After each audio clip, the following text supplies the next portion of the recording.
అద్వితీయ కృషిని కొనసాగించింది.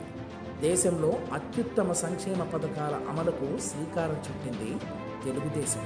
అటువంటి తెలుగుదేశం ఇకపై పేదరికాన్ని సమూలంగా నిర్మూలించడానికి కంకణం కట్టుకుంది. తెలుగుదేశం పార్టీ రాజకీయంగా, సామాజికంగా, ఆర్థికంగా, సాంస్కృతిపరంగా పేదలను పైకి తెచ్చేందుకు కృషి చేస్తుంది. అంతేకాదు, పౌరుల్లోనూ బాధ్యత పెంచి పేద కుటుంబాలకు చేయూతనిచ్చే విధంగా ప్రోత్సహించనుంది.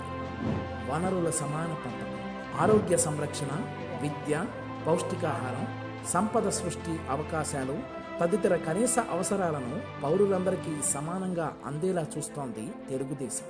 సమగ్ర అభివృద్ధి, సమాజంలోని ప్రతి వ్యక్తి తన జీవితాన్ని సౌకర్యవంతంగా, గౌరవప్రదంగా కొనసాగించేలా ప్రతి అవకాశాన్ని ఇతరులతో సమానంగా అందుకునేలా చేస్తోంది తెలుగుదేశం. తెలుగువారు గ్లోబల్ లీడర్లుగా ఎదిగేందుకు సాంకేతిక సహకారం. ఇప్పటి వరకు మన తెలుగు వాళ్ళు ప్రపంచవ్యాప్తంగా స్థిరపడి ఆయా దేశాలలో పౌరులుగా ఉన్నారు. ఇక నుండి తెలుగు వాళ్ళు కేవలం పౌరులుగా ఉండటం కాదు, ప్రపంచ నాయకత్వాన్ని అందిపుచ్చుకోవాలి. ప్రపంచ ఆర్థిక రంగంలో ముఖ్య పాత్ర పోషిస్తూ తద్వారా స్వరాష్ట్రంలో ప్రజల అభివృద్ధికి పాటుపడాలి. ఈ దిశగా ప్రపంచవ్యాప్త తెలుగువారికి తగిన సహకారం అందిస్తోంది తెలుగుదేశం. కుటుంబం ఒక యూనిట్గా అభివృద్ధిని సాధించడం, అధికార వికేంద్రీకరణకు ఆది నుండి ప్రాముఖ్యతనిచ్చింది తెలుగుదేశం.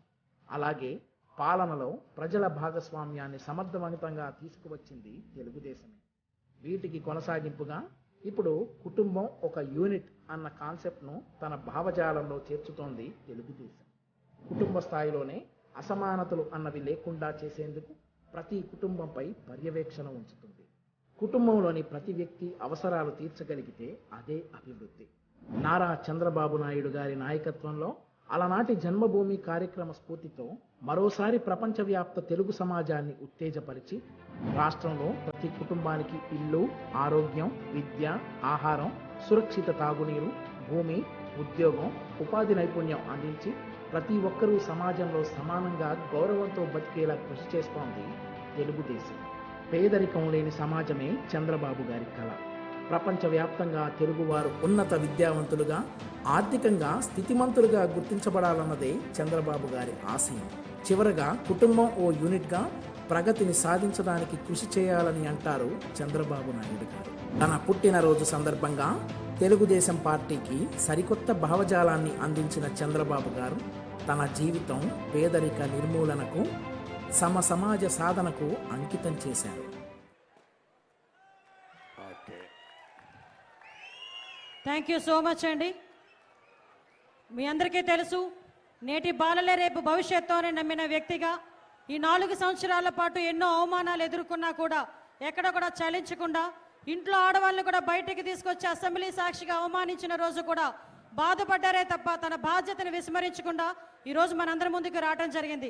ఈరోజు ఐడియాలజీ డాక్యుమెంట్ విడుదల చేసిన తర్వాత ఒక చిన్నారి పుష్ప తనకు తనగా ముందుకొచ్చి నేను మాట్లాడతాను అని చెప్పడం కూడా ఈరోజు చంద్రబాబు నాయుడు గారి తాలూకా విజనరీకి ఒక ఉదాహరణగా మనం చెప్పొచ్చు. ఈరోజు పుష్పని మాట్లాడతానంది పాప, మాట్లాడాల్సిందిగా కోరుకుంటున్నా. మా డాడీ డ్రైవర్, కానీ మేము అమ్మఒడి కోసం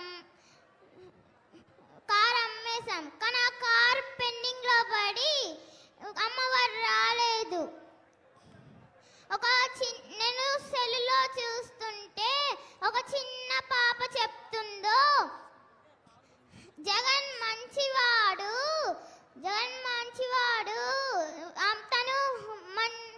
తను డబ్బులు వేస్తున్నాడు, అది అమ్మఒడి వేస్తున్నాడు అని చెప్తుంది. కానీ జగన్ అమ్మఒడి ఏమీ వేయట్లేదు. కానీ జగన్ చంద్రబాబుని ఓడించలేడు. ఈ టీడీపీయే గెలవాలి, చంద్రబాబు నాయుడే గెలవాలి. Thank you so much. ఈ కార్యక్రమాన్ని ఉద్దేశించి మాట్లాడాల్సిందిగా మనందరి విజనరీ నాయకుడు, మనందరి దిశ నిర్దేశకులు గౌరవ చంద్రబాబు నాయుడు గారిని సభని ఉద్దేశించి మాట్లాడాల్సిందిగా కోరుకుంటున్నా. అందరికీ నమస్కారాలు. మొట్టమొదటిసారిగా ఈరోజు నేను 73వ జన్మదినోత్సవాన్ని ఒక మారుమూల వెనుకబడిన ప్రాంతం మార్కాపూర్లో జరుపుకుంటున్నానంటే దానికి కారణం భవిష్యత్తులో